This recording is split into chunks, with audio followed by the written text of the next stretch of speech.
Hello, first graders. It's Mrs. Croissant here with our author study. We are doing Kevin Henkes, and today's story is Penny and her marble. And I'm going to get started quickly with this story because it's kind of long. It's a little bit of a chapter story, chapter book, you'll see. So Penny and her marble. Chapter 1. Penny was pushing her doll Rose in her stroller. They went back and forth on the front sidewalk. Only go as far as Mrs. Goodwin's house, called Mama.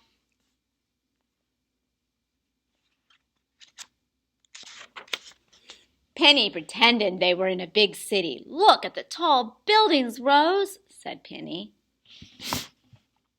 When they got to Mrs. Goodwin's house, they turned around. Then Penny pretended they were in a forest. I hope we don't get lost in the trees, Rose, she said. They went back and forth again and again. Now Penny pretended they were flying in a plane. Everything looks so tiny from up here, said Penny. Just then Penny saw something on Mrs. Goodwin's lawn. It glinted in the sun. It was a marble, a big, shiny, blue marble.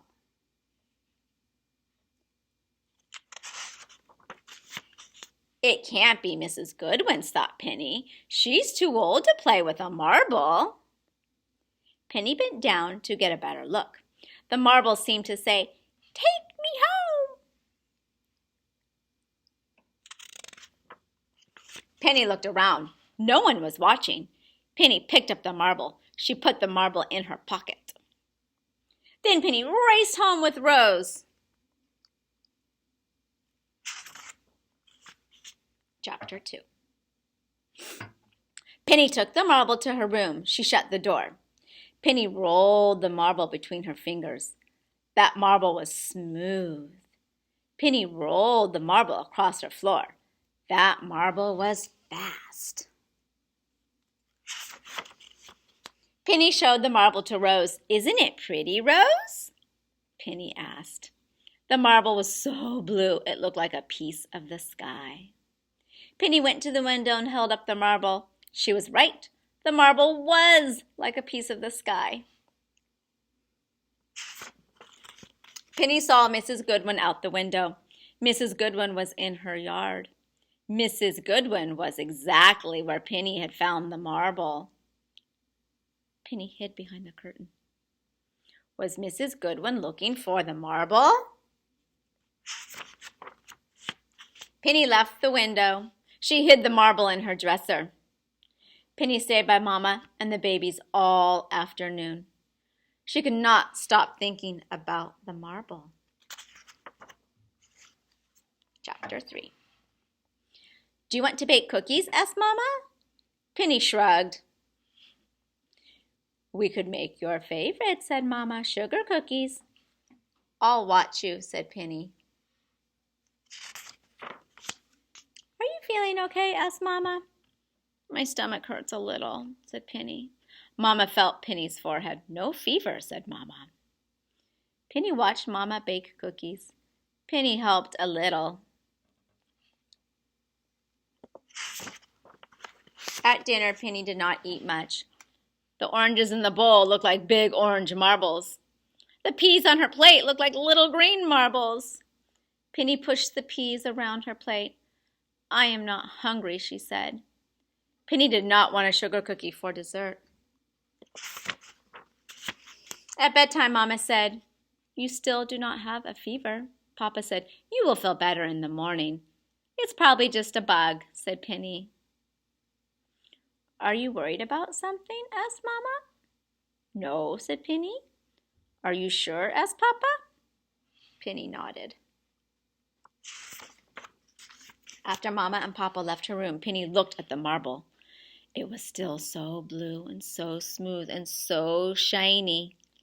Penny put the marble back in her dresser. Penny could not sleep. She kept thinking about the marble.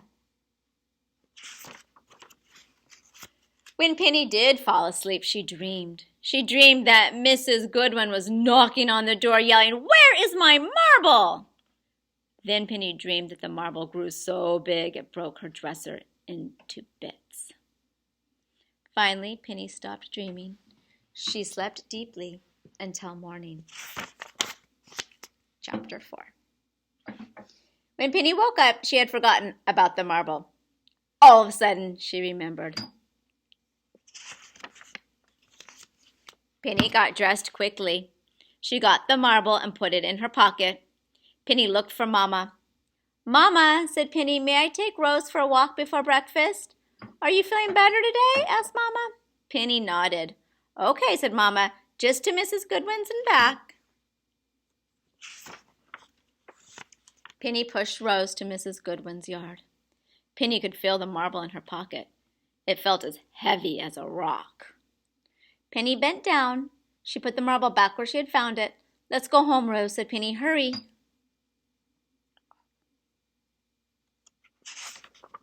"Wait," called Mrs. Goodwin. Penny's heart pounded. "Oh, Penny, don't you want that pretty marble?" Penny looked up at Mrs. Goodwin. Penny's cheeks were hot. She could not speak. Mrs. Goodwin said, "I found the marble yesterday. It was in the back of my kitchen drawer. I thought someone would love it. That is why I put it on the grass by the sidewalk. I hope someone would walk by and see it," she said. "I did see it," said Penny, "but I thought it was yours, so I put it back." Mrs. Goodwin picked up the marble. She put the marble in Penny's hand. "And now it is yours." "Thank you," said Penny. "Thank you very much." Penny rolled the marble between her fingers. It seemed even more shiny and smooth and blue than before. "Have a good day," says Mrs. Goodwin. "I will," said Penny. "I will." Penny pushed Rose home. Penny pretended they were on a boat in the sea. "The sea is the same color as my marble," said Penny. Penny pushed faster. "This boat ride is making me hungry, Rose," said Penny. "Let's go inside and have the biggest and best breakfast ever." And they did. I like that story. I think it's very sweet. I hope you enjoyed that too. I want to take a peek up here. And I've run out of paper. Can't believe it. So let's talk about our characters. Our characters are Penny and her neighbor.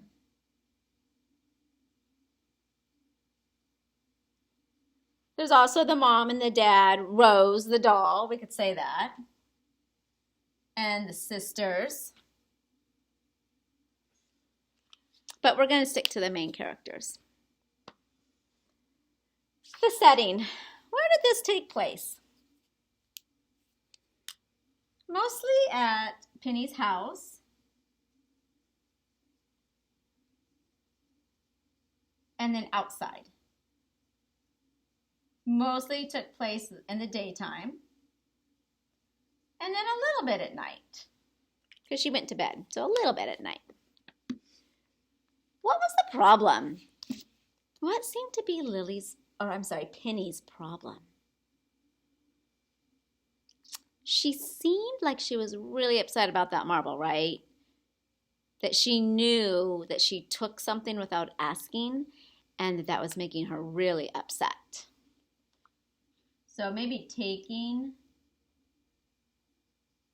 the marble without permission. I think she felt like she stole that marble and that she knew was wrong. And doing something that was wrong was really making her upset. So what was the solution? What did she do? She gave it back, right? The solution was to give it back.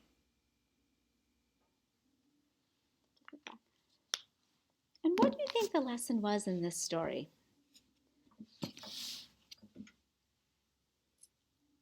Maybe the lesson in this story is to ask before you take things, because it really was okay that she took it. That was what the neighbor intended to happen. It was for somebody to come by and pick it up. But she didn't know that. So maybe ask before we take things? Do you think that would be a good lesson? Ask before we take something.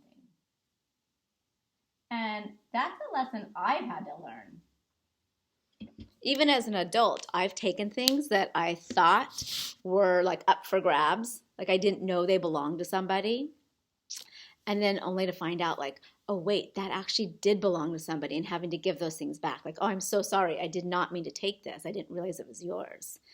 So that happens. We all make those kind of mistakes, and that it's a problem for everybody, no matter how old you are. So the solution to that is to just ask, and then maybe say, oh, I'm sorry, I didn't mean to take it, or oh, thank you for letting me have this. All right, boys and girls, I hope that you enjoyed this story. We have one last story that we will be reading next week. We'll be reading Chrysanthemum.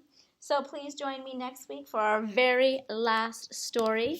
Until then, have a good week, and I'll see you later. Bye.